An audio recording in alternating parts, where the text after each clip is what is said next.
तो गाइस अभी हम आए हुए हैं भाई करनाल बाईपास पे। तो ये देख सकते हो भाई करनाल बाईपास का खट्टा। अब देखो कितनी मशीनें लगी हुई है भाई, दिखा देता हूँ आपको थोड़ा जूम करके। ये देखो ये सारी मशीनें लगी हुई हैं। ओके, देख सकते हो। और यहाँ से जो कट था पहले भाई, वो नीचे वाला कट ये भी बंद कर दिया गया है। ये आगे से एक कट बना दिया है सीधा बस सिर्फ है, बाकी वहीं से है।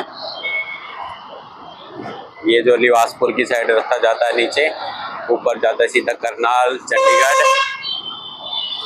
ओके गाइस, देख सकते हो भाई।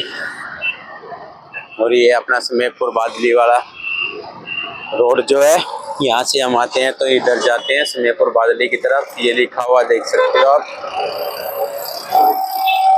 बादली रेलवे स्टेशन समेरपुर, दोनों चीजें